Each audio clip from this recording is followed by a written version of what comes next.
Another day, another Galaxy S25 leak as we get closer and closer to January the 22nd, where these devices will be fully unveiled, and presumably you'll be able to pre-order your device. It does seem as though the levees have broken to some degree. Just the other day, I brought you guys, in case you maybe just didn't see it, I brought you guys a video and a news post on the website where I went over the full specifications for these devices organized in this nice, neat, handy spreadsheet. But today we have just a little bit more to talk about, and it's not necessarily going to be a good thing. Now, keep in mind that with all leaks and rumors, they are leaks and rumors. These things are not guaranteed to be true. But as you can see here, Galaxy S25 Ultra S Pen facing a potential downgrade. And this does come from this Twitter user who I must admit I am not particularly familiar with,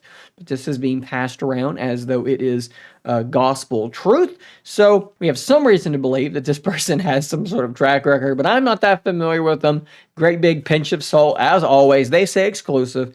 The S Pen on the Samsung Galaxy S25 Ultra will no longer feature Bluetooth according to retail sources. So this is my S23 Ultra with my S Pen, and currently when you pull this thing out, they actually do connect over Bluetooth, and that does allow you to have a couple of potentially useful features. So you have air gestures, which allow you to sort of navigate and control your phone by moving your pen around like you're Harry Potter from one of those Harry Potter films or books. I'll show you here. I'm on this screen, and if I hold the button and I go like that, there you go. We just now went home, just like Harry Potter.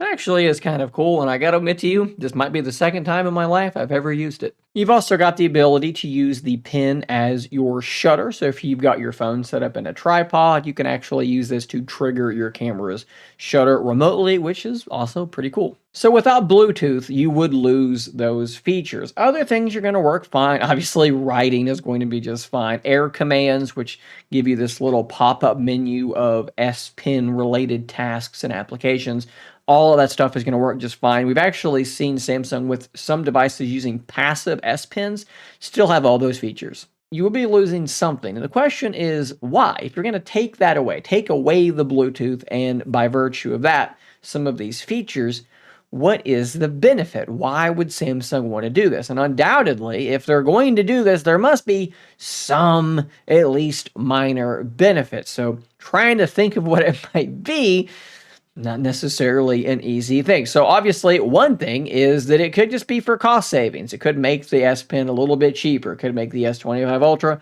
a little bit cheaper to produce. Now, they're not going to pass that savings on to you, but it could make them more money, basically. Another thing to think about is the fact that with Bluetooth, there is a little bit of battery drain going on there. When this thing is pulled out and they have to connect to one another, that is going to use some battery power. Now, I will say that it's probably an infinitesimally small amount of battery, so that's probably not a huge deal to have there. But honestly, I think if this does happen, I think this is probably the answer to the question. Samsung probably just has data that almost no one is using these features, that these Bluetooth features are just sitting there, much like with me, going completely unused. And because of that, if there is any benefit to getting rid of them, weighed against the benefit of keeping them, which might be basically nothing, it might make sense to remove it. You could go a step further and point out that there have been reports that Samsung has been considering getting rid of the S Pen from the Ultra phones altogether, citing, once again, data that not that many people are using the S Pen. I wonder how many people are just like me. They like having it there. It actually does sort of weigh into their decision to buy the device because it changes like my perception of the device. I see this thing as like a powerhouse, a workstation, even more so because you have that pen, despite the fact that I don't really ever use the pen. And I think there's good data that a lot of people might be the exact same way. It's like a placebo effect. It makes you think about the device differently, even if it doesn't actually have a true real-world effect for many of us. Is this possibly Samsung's first steps toward sort of deprioritizing the S Pen in the Ultra phones?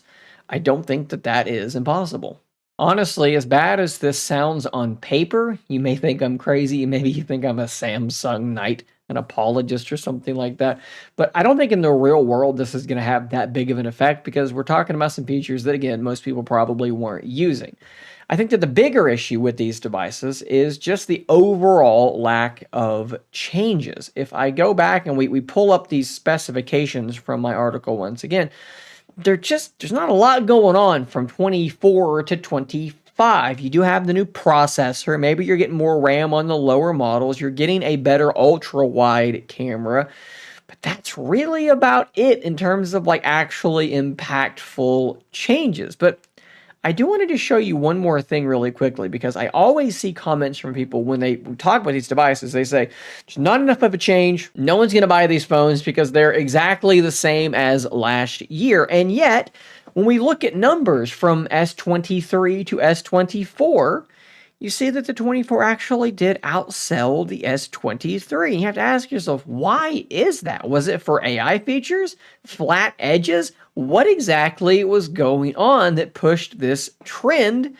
And will it continue with the S25? I think that sometimes us enthusiasts are out of step with what the public wants and what the public cares about. And we heard same things about the 24. There weren't enough changes, it wasn't going to sell, and then it sold really quite darn well. So maybe Samsung will have another winner with the 25. It's just very, very difficult to say. What isn't difficult to say is that you should take a look into the description down below and click on this link. It'll be a version of this link where you can go and you can reserve your very own S25 device. By doing this at no cost to you, no obligation to purchase later, you will be guaranteed $50 of Samsung credit. If you do actually pre-order the device, you can use that to buy a case, accessories, whatever it might be. Put that towards stuff to accessorize your device. Costs you nothing, and it does help support the channel. So it's a great thing to go do. Click that link, put in your name and your email, and you've done your side of things. So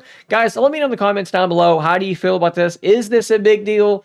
Maybe you're leaning like me and you think it's a spicy headline and maybe doesn't mean that much. It's a little upsetting, right? Like you hate to see features going away for ostensibly no reason, but in the real world, what do you think the ramifications are actually going to be? Let me know in those comments. Subscribe for more content like this, and until next time, stay nerdy, my friends.